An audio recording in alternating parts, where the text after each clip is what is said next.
กองพันใหญ่941ได้ประกาศเลื่อนสั้นให้นายทหารในท้ายเดือนมีนาคมมา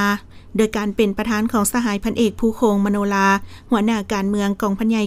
941มีคณะพักคณะบัญชาพนักงานคะแนนการกรมกองพร้อมด้วยพนักงานที่ได้รับการเลื่อนสั้นเข้าร่วม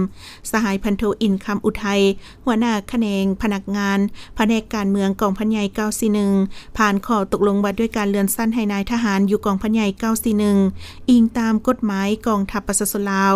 ในภาคที่2หมวดที่3มาตรา22และมาตรา23ว่าด้วยการเลื่อนสั้นให้นายทหารอิงตามการค้นคว้าและนำเสนอของกรมพนักงานกรมใหญ่การเมืองกองทัพตกลงเลื่อนสั้นวาทีขึ้นสั้นห้อยตีจำนวน24สหาย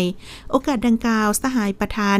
ยังได้เหี่ยงห้องให้พนักงานนักรบทั่วกรมกองกำเน้นเนื้อในระเบียบกฎหมายแนวทางนโยบายของภาครัฐปฏิบัติสิทธิหน้าที่ของตนตามคันเทิงมอบหมายอย่างมีประสิทธิภาพค้นคว้าศึกษาหำเฮียนรักษามูลเสื่ออันดีงามมีระเบียบวินัยตื่นตัวเข้มงวดและเกี่ยมพร้อมตลอดเวลาเมื่อประเทศชาติเฮียงห้องต้องการเน้นหนักให้เสื่อมซึมและกำเน้นเนื้อในให้พนักงานนักรบนำไปจัดตั้งพันขยายให้มีความเข้มแข็งก้าวหน้าขึ้นอย่างบ่หยุดยั้ง